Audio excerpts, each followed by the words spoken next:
Before we go any further, if you care about serious history and practical survival knowledge that actually holds up under scrutiny, subscribe to Iron Age Instincts and share this with someone who still thinks comfort only comes from modern systems. What most people misunderstand about World War II is that it was not a contest of perfect efficiency. It was chaos, doctrine, and habit colliding with brutal reality. Millions froze not because heat was impossible, but because institutions ignored methods that didn't fit doctrine. Some of the most effective low-tech heating strategies were known long before the 1940s, yet were never widely adopted by soldiers. That makes them even more valuable today. The first mistake was heating air instead of bodies and surfaces. World War II military heating focused almost entirely on warming enclosed air, which is wildly inefficient without fuel or electricity. Older civilizations understood something different. Heat, the mass, not the space. Stone, earth, and dense materials store heat far longer than air ever could. Practically, this means using heated rocks, bricks, or even thick clay tiles warmed by a small fire and then placed near sleeping areas. One fire for 30 minutes can radiate warmth for hours if transferred into mass. Today, this translates into heating stones outdoors, wrapping them in cloth and placing them near your core or feet while sleeping. Roman soldiers did this routinely. World War II armies largely did not. Ground insulation was ignored despite being the greatest heat thief. Historical armies before gunpowder obsessed over separating the body from frozen ground. World War II manuals mention bedding, but rarely emphasize thermal layering beneath the body. Cold ground drains heat faster than cold air. Ancient nomads used layered hides, straw, bark, and even packed leaves to trap dead air beneath them. Practically, this means building up insulation under your body before worrying about blankets on top. In a modern context, cardboard, folded clothing, pine boughs, or even layered plastic bags can drastically increase warmth. This single change can raise perceived temperature by several degrees without any fire at all. Body heat amplification through shared thermal zones was culturally resisted. Many World War II armies discouraged close sleeping arrangements due to discipline and hygiene concerns. Earlier societies had no such hesitation. Medieval and ancient soldiers slept in close formation deliberately, creating shared thermal zones. Heat loss decreases exponentially when bodies cluster. This was not desperation, it was design. Practically, this means positioning sleeping arrangements close together, shielding sides with packs or walls, and reducing exposed surface area.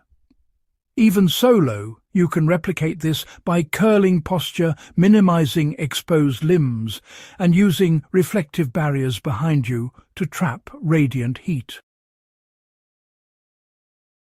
Wind control mattered more than fire size, but doctrine misunderstood it. During the Second World War, troops often built larger fires to combat the cold, which, paradoxically, increased heat loss by drawing wind and convection. Pre-industrial builders focused instead on blocking airflow. You know, a small fire behind a windbreak produces more usable warmth than a large exposed fire. This is easily applied today by positioning a fire against an earthen wall trench side or stacked debris barrier. The key is preventing wind from stripping heat away. Even a backpack or log wall behind a heat source can, quite remarkably, double its effectiveness.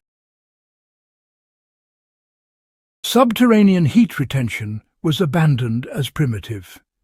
Earth is, in fact, an insulator.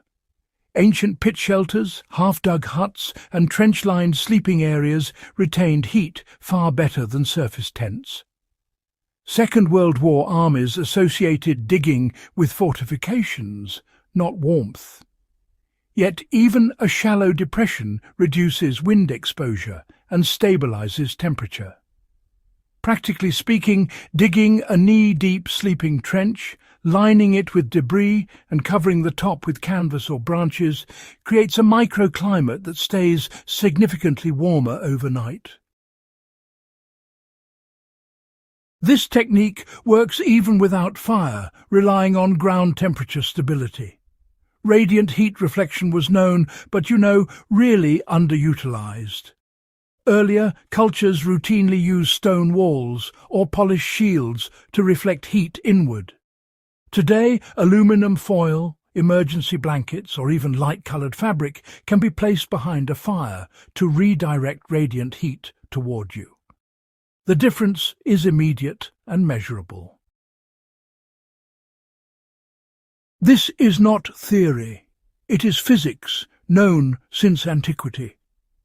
Metabolic heat management through controlled feeding was misunderstood. WWII rations focused on calories, but, ignored timing. Ancient survival cultures ate fat-heavy meals before sleep to fuel nighttime thermogenesis.